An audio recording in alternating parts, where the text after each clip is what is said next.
Hey all, what's up? My name is Izzy. We have reached the 31st of March. In honor of K-pop, June from iKON, happy 29th birthday to him. Hope your day's going well, mate. But my main video for today is for my March reading wrap-up. This month I read, or listened to I should say, 15 audiobooks. So let's go through them. Book 1 of March was The Dragon's Bride by Katie Robert, narrated in dual style narration by Lessa Lamb and Jack Callahan.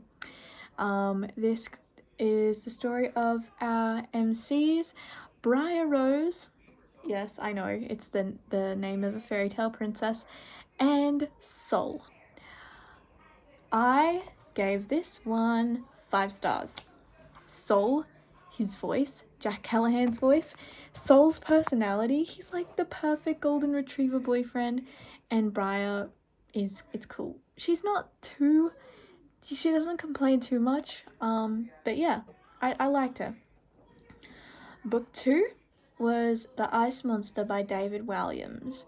Now, here's where I didn't realize it was such a childish book. I picked this up because it was on a magazine thing that I got. And I'm like, okay, it looks cool, but I thought there was like a caveman monster, but it was a woolly mammoth. So yeah. And I think the narrator, David Walliams' voice was really good, and the story for kids is good. I gave it 3 stars. Book 3 was Never Fall for a Dragon by Lola Glass. This was part of my dragon series that I read. Well, the dragon, like, little segment of dragon romances. This was narrated by Renee Thorne and Nick Mondelli. Not as good as The Dragon's Bride because, like, the mating bond happened within the first, like, 10 pages, I feel, if you read the physical book. If you have, let me know how many pages it took for the mating bond, because it was in the first chapter, I know that. Renee Thorne had a really beautiful, deep, seductive, husky voice. I didn't really like Nick Mondelli's voice. It was rather plain, and I feel like paranormal characters need a special voice, or if you know, or like give them a voice. So I give this one 3 stars. Book 4 was Crave by Piper Rain, narrated by Vanessa Edwin and Connor Crace. Now, I live under a rock. I've never listened to these narrators before, and I think they did a fabulous job. Vanessa and Connor both amazing. Chef's kiss. The main characters, I think their names were Olivia and Sawyer. They were pretty good. I really liked the professor/student bond and like conflicts and everything. I really appreciated that, so I gave it 4.5. Book 5 was Seduced by the Spy by Shayla Black, narrated by Jason Clarke, who played both Vanessa and Rush in this book. And it's my first book of his too, so yeah, I live under a rock. 5 stars. 5 stars in that very same day, because those are both like little novellas. Book 6 was Not Alus, I hope I'm pronouncing it right, Not Alus, by A.E. Via, narrated by Troy Duran. This is an romance between Dustin Constance Hill and Not Alus. I didn't really like Not Alus, but I love Dustin. Oh, he's such a cutie little wolf shifter. I gave this one 3 stars just because I didn't really like Not Alus, but I love Dustin and I absolutely adore Troy Duran. Book 7, sorry, I'm going out on a limb here. And this is the beginning of my Orc arc. Try saying that really fast. Orc arc. Her Orc Blacksmiths by Zoe Ashwood, narrated by Dan Lee. Reverse harem vibes coming off this one. We have our FMC Jasmine and our 2 MMCs who are Blacksmiths, Morg and Torrin. Torrin is the winner for me. I love him. I made a little clay figure out of him, like for him. And I really like Dan Lee's voice. Very Orc-esque. Perfect for the Orc romance genre. I really liked it, and I loved how like the two orcs had a conflict and Jasmine was at a loss of like, what do I do? But they ended up all getting along. Try not to spoil it. Gave it 3.5 stars. Yeah. Book 8 was The Half-Orc's Maiden Bride by Ruby Dixon, narrated by Carmen Rose and Dan Kelly. Yes, another Dan. I'm so sorry, Ruby. I love all of her books so far, but this one fell off for me. 2 stars. I didn't like how the heroine, Elanthe, and the hero Agakor met, and I didn't like her innocence, how she didn't know how stuff worked. So, 2 stars. Book 9 was 5 Gifts for the Blacksmith's Wife, written by Leon, I think it's her, Leon Riley, narrated by Leslie Burke and Alex Kingsley. 6 star read. Enemies to lovers vibes, grumpy sunshine, slow burn, language barrier, what's the other one called? Communication, miscommunication, misunderstanding, all of it. And Alex Kingsley, I think he had like a voice changer on his voice, and it sounded so much like what I'd imagine an orc to sound like. It was beautiful. 6 stars. The characters' names are Sita and Gurek. Book 10. Sorry. Book 10 was Wicked Need by Sawyer Bennett, narrated by Lee Samuels, and a personal favourite narrator of mine, Kirsten Lee. I'm so sorry. I gave it 1.5. Their meeting was of Rand and Kat.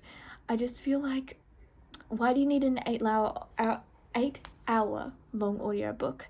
They were already friends.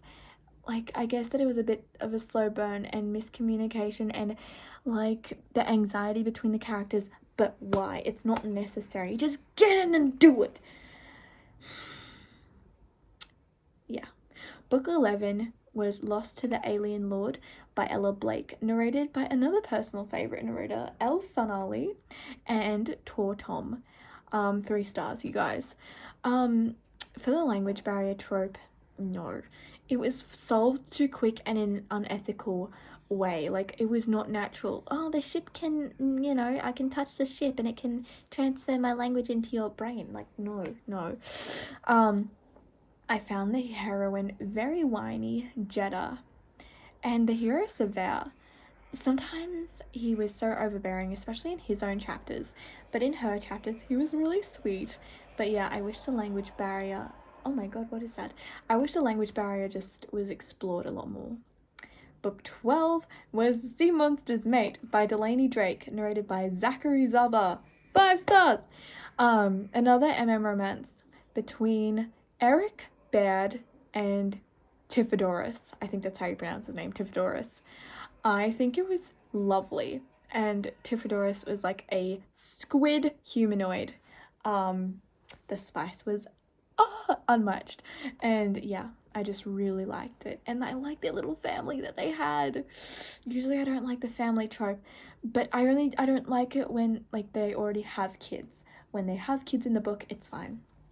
Book 13 was Bad Bishop by L.J. Shan, narrated by Lucy Rivers and Corbin Gaye. I've listened to both these narrators before, and they did an amazing job. 4.5 stars. Love the disability rep. Love the miscommunication. I didn't like how the heroine was treated by her own family and how her mother set her up to look like she was intellectually disabled.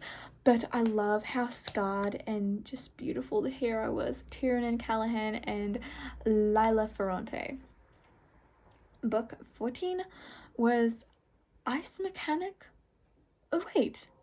I'm sorry, I've read 16 books this month. I just realized book 14 was The Ice Mechanic by Leah Bevins, narrated by Melissa Moran and Austin Stone. 2 new narrators, 4.5 stars. Really liked how Chance, the main MMC, was really nervous and he had a fidget spinner, and the FMC April was just like, nah dude, I don't want to be with you, but they couldn't resist their attraction.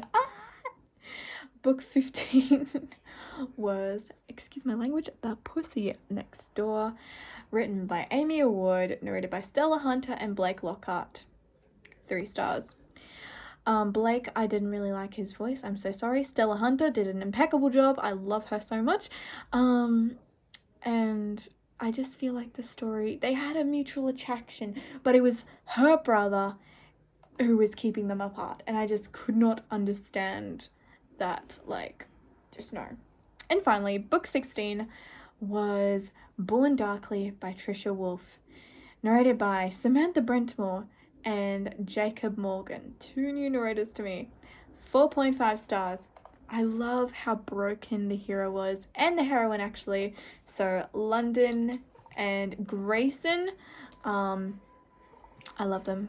I love them so much. Beautiful broken pieces of a puzzle that just fit together perfectly.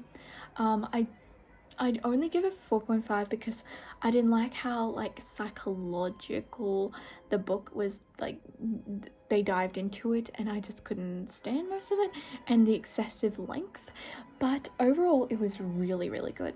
So there you have it, all my books from March. There's my book wrap up. I will do a yes, no, maybe later. And anyway, I hope you enjoyed this video. Like, comment, and subscribe, and I'll see you in my next one.